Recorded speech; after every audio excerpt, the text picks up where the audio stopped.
Welcome to the deep dive. Uh-huh. You bring the curiosity, you bring the sources, and, well, we go way beyond the surface. That's the plan. Today, you've handed us something really fascinating, a piece of cultural history that sparks, let's be honest, a lot of curiosity and probably quite a few assumptions. The Kama Sutra. Mm-hmm. Specifically, we're looking at excerpts from Kama Sutra. Quiver Minis. Exactly. And, if we're being really honest, the moment most people hear Kama Sutra, their minds probably jump straight to images of, well, wildly complicated sexual positions, almost acrobatic. Oh, totally. It absolutely has that It reputation. really does. But what's so intriguing, even just looking at these short excerpts, is that the original scope, the intent, it seems so much broader and, in some really interesting ways, quite unexpected. Absolutely. So for you, our listener, our deep dive today is really all about getting past those, initial perceptions. We want to uncover the core insights this text actually offers. We want to explore what it was really meant to be, the surprising range of arts it talks about, and maybe even peek into some of the relationship wisdom and specific practices it details, moving way beyond just the bedroom acrobatics. Right. So let's really dig in then. What is the Kama Sutra at its heart? Because it definitely feels like it's about much more than just how to, well, maneuver in bed. That's spot on. This excerpt tells us the Kama Sutra is an ancient Indian text. It proposed lifestyle guidelines, social customs, all aimed at creating a respectful, interactive society, Hmm. and built on three key pillars: virtue, wealth, and love. So it wasn't just about personal pleasure, it was really about the fabric of society itself. Virtue, wealth, and love. I mean, that's a pretty comprehensive vision, isn't it? It really is. And while the translation here, rules of love, it's a bit simplified. Sure. It does hint at that wider application. Think of it more like a guide for navigating relationships and, society as a whole. Okay. Interestingly, this excerpt mentions these arts were taught in stages to children, to young adults. Really? Yeah, so that when they eventually became partners, they'd know how to please each other in, well, various ways. It suggests these ideas were sort of integrated into their upbringing. So when the text talks about arts, we Mhm. shouldn't just be thinking about, like, the art of seduction in a purely romantic sense. Not at all, not in the slightest. And this is where it gets really fascinating, I think. Okay. This source explicitly states that sex is just one of these arts. Believe it or not, the Kama Sutra, according to this specific excerpt, also covers everyday activities. Things like personal hygiene, Hmm. farming practices, household management, sewing, even how to care for children. Wait a minute. Farming Yeah. and childcare. Yeah. In the Kama Sutra, that completely flips my understanding of what this book is supposed to be about. Exactly, right. It paints this picture of a really holistic approach to life, where pleasing your partner or maybe even your community extended to all these facets of living well and, contributing positive. And then it also incorporates the fine arts, things like music, painting, poetry, dance, activities that enrich life and bring joy. So it's more about cultivating yourself into this, like, well-rounded and engaging person, someone who can contribute to their world but also connect with others on multiple levels, not just romantically. That's a really crucial insight, yeah. Now, let's maybe touch on the historical context and why there's been so much, well, let's call it a narrowed focus over time. Right, because like we said, those really elaborate sexual positions are what immediately spring to mind for most people. Where did that emphasis come from and why the misunderstanding? Well, this excerpt notes that the Kama Sutra draws from spiritual ideas rooted in Eastern religions. The confusion, particularly around the sexual aspects, seems to have arisen partly because the text, especially those parts, went underground for quite a long time. Underground, meaning, Meaning it wasn't readily accessible, for open discussion or scholarly analysis for a long period. It was sort of hidden away. so it was out of the public discourse. Precisely. And it's only with more modern mainstreaming that we're seeing a wider range of translations and interpretations start to emerge. Uh-huh. Naturally, some early interpretations, perhaps focusing on the more sensational aspects, probably led to that popular perception of it being primarily a manual of sexual positions. Right, that makes sense. But this source really emphasizes that concepts like foreplay and afterplay are also central to the text. Yeah, that makes perfect sense. It's not just about the main event, is it? It's about what sets the stage and what kind of lingers afterward. Exactly. And I also noticed the excerpt highlighting the vital role of communication. In any relationship, really, but especially when it comes to desires and satisfaction. Absolutely critical. The excerpt stresses the importance of openly talking about what you want, what brings you pleasure, how you can enhance intimacy for both partners. This kind of proactive communication is presented as essential Essential for what, specifically? for a fulfilling sexual relationship, which in turn the text links to overall well-being and strengthening the bond between partners. It's all interconnected, you see. It's like bedroom happiness isn't this isolated thing. It kind of ripples through the entire relationship, maybe even your broader life. That's the idea presented here, yeah. So who is this book, or at least this particular interpretation we're looking at? Who is it really intended for? This excerpt is actually quite clear on that. It states this book was created for the average couple. The average couple. Yeah, a couple who are comfortable with each other regardless of their age, their body type, skin color, or background, which is a surprisingly inclusive starting point, wouldn't you say? It really is. It kind of shatters that image of it being some exclusive guide just for, I don't know, supermodels or athletes or something. Exactly. However, the text does emphasize the value of taking care of your physical well-being. It mentions the importance of stamina, flexibility, even maintaining a healthy sex drive. Okay, so there's a practical element too. There is. Yeah. And it underscores the need for trust and open communication between partners, especially if you're thinking about trying some of the more, well, adventurous positions. Because let's be honest, looking at the table of contents, it does hint at some pretty elaborate maneuvers. It certainly does. And the author of this particular book, they even share their own experience trying all 52 positions. But really? And humorously admits that some, due to their own and their partner's physical limitations, weren't exactly their top choices for endless pleasure. It adds a very human, relatable element to it. That's actually quite reassuringly honest. So it's not about achieving some impossible ideal of like acrobatic perfection. Precisely. The excerpt emphasizes that while, yes, some positions might be easier if you have a bit of yoga or dance training for flexibility, the main point isn't to get frustrated if you can't perfectly replicate everything. The core message really seems to be do what feels good for both of you, and most importantly, have fun with it. Have fun. Which brings us to the why, right? The why behind the creation of this book, and presumably the original text as well. Yeah. It's not just a technical manual, is it? What was the driving force? No, not according to this source. It explicitly states that this book was created to inject joy and fun into a couple's sex life. Joy and fun. That sounds like a pretty healthy motivation. It does, doesn't it? And also to serve as a valuable informational resource, something to initiate open and honest conversations about intimacy. Okay. And the excerpt specifically points out that some of the described positions are intentionally animal-like. Animal-like. Yeah, to encourage a sense of playfulness and lightheartedness between partners. They're meant as kind of a reminder not to take life, or even sex maybe, too seriously all the time. I think I saw something called the monkey in the table of contents when I skimmed it. That definitely fits the bill. It absolutely does. And the text even connects trying these more playful positions to laughter, describing laughter as a fantastic stress reliever and a really powerful tool for strengthening relationships right alongside sexual intimacy. It's about those shared experiences, even if they're a little bit silly or maybe challenging. So it's about that connection you build through the shared experience, even if that experience involves like giggling over a slightly awkward position you tried. Exactly that. The emphasis is clearly on trying new things to bring pleasure to each other, not on perfectly mimicking some ancient illustration. Right.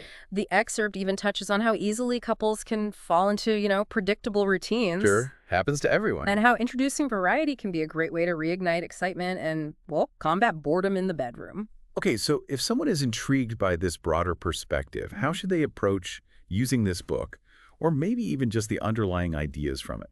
Well, this excerpt suggests a very adaptable approach. It's not rigid. You can experiment with things like sex toys, costumes, even incorporating furniture or pillows to enhance certain positions. Right. It suggests maybe having your partner choose a position that intrigues them first, or perhaps gradually introducing new elements into your routine, maybe week by week. You could even try the positions in the order they're presented, or just flick through and pick one at random. There's really no strict rule book for how to engage with it. So absolutely no pressure to become some kind of Kama Sutra master overnight. Not at all. The text encourages you to try and understand the nuances of each position as it's described, because sometimes subtle adjustments can lead to unexpected sensations, heightened excitement. Okay. It also makes a really important point that not every position is focused on deep thrusting. Some involve gentler movements like milking, squeezing, gentle rocking, sliding, or undulating. Undulate 'em. Yeah, it's about exploring the diverse ways your bodies can connect and bring each other pleasure. Different rhythms, different pressures. It sounds like it's about being really present in the moment and just experimenting with different kinds of touch and sensation. Now, the excerpt does introduce some specific terminology, like lingam and yoni. Could you just clarify those terms for us? Certainly. Yeah. Yeah, within the context of this book and the Kama Sutra tradition, the penis is referred to as the lingam, Okay, lingo. and the female outer genitalia, or lips, are called the yoni. Yoni, got it. You might also see the term flowering lotus, which is used specifically to describe the female outer genitalia or lips with the clitoris. Flowering lotus. Interesting phrasing. They're respectful, traditional terms used within this framework. Good to know the specific language. Well- Now, before diving into any of the specific practices, the excerpt mentions preparation. Setting the scene is important, right? What are some key elements there? Yeah, definitely. The bedroom is presented as a kind of sanctuary, a private, comfortable space dedicated to intimate connection. Keeping it clean and uncluttered is emphasized, as is using things like maybe scented oils or candles to help create an atmosphere that's conducive to romance and desire. Setting the mood. Yeah, precisely. And the excerpt also highlights that your own body is the main play toy, as it puts it. Okay. It mentions the benefits of exercises and breathing techniques, for increasing flexibility and maybe preventing injury. Stretching both before and after is also recommended. Practical advice? Very practical. And above all, it stresses the importance of mutual respect. Never pressuring a partner to do anything they're not comfortable with, that's paramount. Absolutely. It also gives a sense of the original text's depth, mentioning that while opinions vary, historically there could be over 500 different positions described in the broader Kama Sutra tradition. Wow, 500. We're definitely just getting a tiny glimpse here with these excerpts then. Just scratching the surface. Now let's get a taste of some of these practices. The excerpt begins with kissing, which seems like a pretty fundamental aspect of intimacy. It is, and it really emphasizes that kissing is one of the most enjoyable forms of pleasure, with just an incredible range of possibilities. It's not just a quick peck. Yeah. It can be used to flirt playfully, offer comfort, reassurance, tease, build anticipation, and clearly show your intentions. Okay. The excerpt lists several types of kisses, from the simple nominal, where does the lips touch gently, to the more energetic sounding wrestling of the tongue. Wrestling of the tongues. Yeah. That certainly paints a vivid picture. It also mentions throbbing and touching with the tongue. It's quite detailed in its descriptions, isn't it? It really is, and it even offers practical tips for enhancing kissing. Things like keeping your lips soft, suggesting men keep their faces shaved or moisturized, and of course the importance of fresh breath. Basic stuff, but crucial. Definitely good reminders for everyone. And it seems kissing isn't just limited to the lips, according to this excerpt. Exactly. It outlines 4 broad styles of kissing based on the body part involved. There's soft kissing for areas like the breasts, crevices, might involve gentle nips, licking. Okay. Then moderate kissing for cheeks, breasts, hips, belly could include some nibbling with the teeth. Full-on kissing involves the whole body kissing, licking along curves. And finally, contracted kissing focuses on the lips and body and even incorporates gentle scratching with the nails along the body. Scratching. That's an interesting element to include in the realm of kissing. It really highlights the breadth of sensual exploration that's encouraged, doesn't it? Then it delves into what it calls functional kissing. Functional kissing. Yeah, giving examples like the kiss that kindles love, which is intended to gently awaken a sleeping partner for intimacy, or the kiss that turns away, used to subtly interrupt someone who's maybe working too intensely. Those almost sound like little romantic signals or cues built into the act of kissing itself. Precisely. It illustrates the kind of intentionality and variety that can be brought even to something as seemingly straightforward as a kiss. Interesting. Now, shall we move on to the discussion of yoni and lingam play as forms of foreplay and connection? Okay, yes. This is where we get into more intimate practices described. Yeah. The excerpt mentions something called the pressing yoni kiss. What does that involve? Right. This technique involves the man kneeling and gently pressing his lips to the woman's yoni while she lies, say, on the edge of the bed with her legs apart. Okay. He also uses his hands to stimulate her belly, breasts, thighs, but notably without using his tongue in this particular kiss. Right. The excerpt explicitly states this shows respect and is a wonderful form of foreplay. It also briefly touches on the Eastern cultural reverence for the yoni, the idea of it being a source of potent sexual energy. It really emphasizes a respectful and gentle approach to intimate touch there. Yeah. Then there's the concept of kissing the yoni blossom. That sounds quite poetic. It does, doesn't it? This involves the man kneeling between the woman's legs. She could be standing, sitting, lying down, and gently stroking upward along her clitoral shaft with his tongue, licking either side. Hmm. It notes that longer sensual sucks can be very arousing for many women.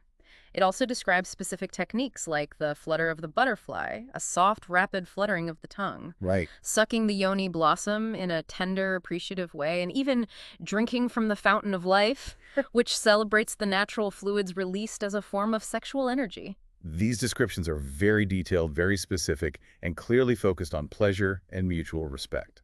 What about practices involving the lingam?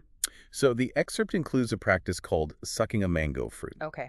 This is where the woman takes the man's lingam roughly halfway into her mouth with a combination of intense pressure and gentler sucking motions. Right.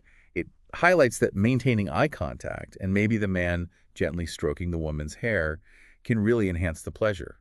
And the woman's direct gaze can give him a sense of power and intimacy. Interesting dynamics there. It also lists various lingam kiss variations, ranging from the nominal lingam kiss, which is just a light touch of the lips, to side nibbling, outside-inside pressing, and the lingam tongue stroke. It even specifically mentions the frenulum as a particularly sensitive area. So a lot of attention paid to different types of touch, pressure, the specific anatomy involved. And then there's the idea of consuming the lingam, which sounds like a more explicit term for fellatio or perhaps deep throating. Exactly. The excerpt acknowledges that this can be a challenging act for some women, particularly with partners who are, let's say, more generously endowed. Sure. And it suggests experimenting with different positions to find what's comfortable for both. Interestingly, it even includes a training exercise. With training exercise. Yeah, of pretending to yawn widely. The idea is this helps open the back of the throat and allows you to practice relaxed breathing. It's a surprisingly practical, tangible tip. That is a very tangible and potentially helpful suggestion. Okay, now, we can't really talk about the Kama Sutra without at least touching on some intercourse positions. The excerpt mentions the kiss of the crow, or what's maybe more commonly known as 69. Yes, the kiss of the crow is indeed the 69 position, where both partners are simultaneously giving and receiving oral sex. Right. The excerpt notes it might take a little maneuvering to find a comfortable position for both individuals, but highlights it as a potentially good option for those who might feel a bit shy about solo oral sex. Why is that? Well, because there's no pressure to be the sole performer, both are active. It also points out the mirrored nature of the actions and the practical aspect that it prevents pregnancy. It frames it as a fun and mutually pleasurable experience. What are some other intercourse positions mentioned that aren't necessarily the most, physically demanding or acrobatic ones? Well, there's the outstretched clasping position. Ah. Described as fairly simple. The woman lies flat on her back, arms stretch up above her head, legs straight and slightly apart. The man then lies fully extended on top of her, their torsos closely aligned, his thighs inside hers as they hold hands and kiss. It really emphasizes full body contact, that closeness. Sounds very intimate. Then there's the side-by-side clasping position. Again, emphasizing full body contact, but this time both partners lie on their sides, facing each other, wrapped in each other's arms, kissing, looking into each other's eyes. Right. The excerpt even includes a little historical fact about ancient Indian customs, where men and women typically position themselves on opposite sides. Oh. Except during sexual activity, where the side-by-side orientation represented a deliberate shift in energies and intimacy. It also touches on the common difference in arousal times between men and women, and the importance of recognizing and respecting those individual rhythms. So even in the context of intercourse, there's still this underlying focus on connection, understanding each other's bodies, being mindful of individual needs. Very much so. The excerpt also mentions a position called the bud. What's that one about? The bud involves the woman lying on her back and drawing her knees up towards her chest, holding them there with her hands. Okay. The man then kneels between her legs to penetrate her. The excerpt notes that the woman might feel quite vulnerable in this position and suggests the man could enhance the experience by gently rubbing and sucking her clitoris, the yoni blossom, and maintaining loving eye contact. It also includes a word of caution for men with larger penises, as this position might feel quite deep. Again, it's about awareness and consideration for the partner's experience. It really seems like these excerpts weave in quite a bit of relationship advice alongside the specific techniques, doesn't it? Absolutely. It touches on the importance of being aware of, say, masculine and feminine energy dynamics, the different timing of arousal we just mentioned. Okay. It highlights the incredible value of massage for releasing tension and fostering intimacy. Suggests using dim lighting, sensual oils to create a relaxed atmosphere. It also advises setting clear boundaries and having, gentle, lighthearted conversation when preparing for intimacy.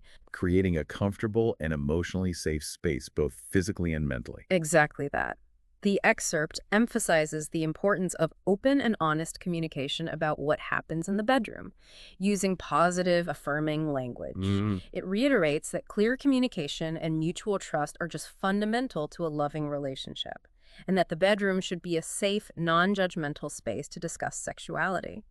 Respecting a partner's boundaries if they express discomfort is also stressed as paramount. That's crucial. It highlights the significant impact of the atmosphere, too. The lighting, music, even the quality of the sheets and pillows, and the importance of personal hygiene and grooming as expressions of respect, self-care, things that contribute to feeling good together. Right. Discussing what excites and what doesn't excite each partner. Recognizing the power of foreplay for both. These are all emphasized. As is the idea of treating your partner with kindness and consideration like royalty. It suggests to set a loving mood. Ultimately, it keeps circling back to the fundamental role of trust in a relationship for truly enjoyable intimacy and the significance of those small acts of affection in building a strong connection. It really sounds like the Kama Sutra, at least as it's presented in these excerpts, is as much a guide to cultivating a loving, communicative partnership as it is a catalog of specific sexual techniques. Precisely. I think that's a great way to put it. And it all seems to come back to this underlying philosophy, playfulness and exploration, that invitation to not take sex or maybe even life in general too seriously. It's linked to the inclusion of those more unusual, maybe animalistic positions, encouraging a sense of letting go and just fully enjoying the experience. The core idea seems to be one of continuous exploration and experimentation as a way to keep the relationship vibrant and exciting over time. So the real takeaways for you, our listener, are definitely that the Kama Sutra is so much richer, more nuanced than just a book of sexual positions. Definitely. It's presented here as a guide to building a respectful, loving relationship that encompasses this wide array of arts with a significant focus on open communication, mutual pleasure, and a joyful, playful exploration of intimacy. Exactly. And it leaves us with a really intriguing element to maybe ponder, this idea of actively integrating the principles of love and connection outlined in the Kama Sutra with our daily lives, maybe even our creative expression. Could consciously applying this broader philosophy actually deepen our relationships, even if we never attempt some of the more physically complex acts described? That's a really thought-provoking question. It completely reframes the potential value of this ancient text in our modern lives, doesn't it? It really does. And for those of you listening who find yourselves curious, wanting to learn more, we'd highly encourage you to reflect on these concepts, maybe explore the source material further if you can. Delving into the historical context, the diverse perspectives within the Kama Sutra tradition, it might offer even more fascinating insights. Ultimately, it really seems that understanding and truly respecting each other's desires and embracing that spirit of playful exploration are just timeless and essential elements for building a deeper, more fulfilling connection with another person. Well said. Thanks for taking this deep dive with us today.